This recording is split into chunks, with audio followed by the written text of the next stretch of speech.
Imaginez les eaux tumultueuses de l'Atlantique, où des dracars vikings fendront bientôt les vagues, menés par Björn Côte de Fer, fils du légendaire Ragnar Lothbrok. Nous sommes au milieu du IXe siècle, une période où les vikings, ces guerriers et navigateurs hors pair, étendent leur influence bien au-delà de leurs terres scandinaves.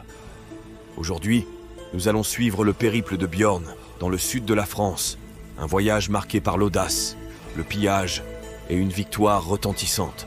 Embarquez avec moi dans cette aventure épique, où nous vivrons chaque moment aux côtés de ces redoutables hommes du Nord. Ce podcast immersif vous est présenté par La Taverne du Viking, authentique boutique viking, création 100% à la main par nos artisans depuis 2017.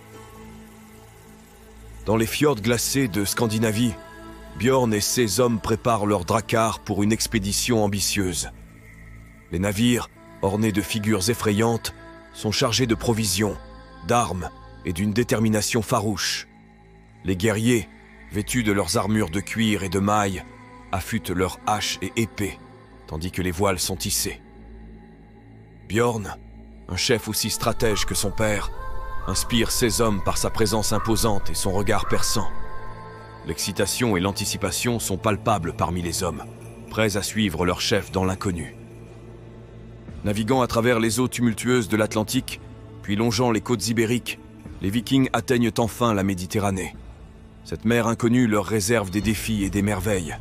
En approchant des côtes méditerranéennes, les Vikings sont éblouis par la richesse et la diversité des paysages. Mais ils ne perdent pas de vue leur objectif, piller et s'enrichir. Björn Côte de Fer, avec la ruse héritée de son père, lance des attaques surprises sur des villes côtières peu défendues. Les Vikings, avec une efficacité brutale, pillent, prennent des trésors et des captifs. Leur réputation de guerriers redoutables se propage rapidement. Les villes et les monastères, riches en or et en objets précieux, tombent les uns après les autres sous leurs coups. Les nouvelles des pillages atteignent une puissante cité du sud. Les défenseurs, sous la direction d'un comte local, se préparent à affronter les Vikings. Björn, conscient du défi, élabore un plan de bataille ingénieux.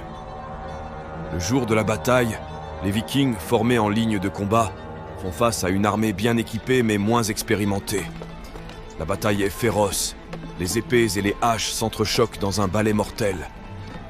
Après des heures de combat acharnés, la stratégie et la férocité des Vikings prévalent.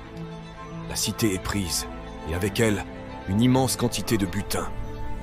Björn, debout sur les remparts, contemple son œuvre, une victoire qui renforce sa légende aussi grande que celle de son père. Cette victoire ouvre la voie à de futures expéditions vikings dans la région, et même au-delà, vers le monde arabe. Les incursions maritimes démontrent l'audace et l'adaptabilité des Vikings, capables de naviguer et de combattre loin de leur terre natale.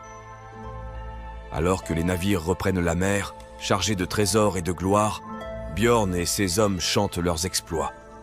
Leur voyage dans le sud de la France restera gravé dans les annales comme un témoignage de leur bravoure et de leur soif insatiable de conquête. Ainsi se termine notre récit de l'Odyssée de Björn Côte de Fer, une saga de courage, de ruse et d'ambition, où les guerriers du Nord ont laissé une empreinte indélébile dans l'histoire de l'Europe. Cette histoire, bien que basée sur des faits historiques, comporte des éléments romancés pour une expérience immersive.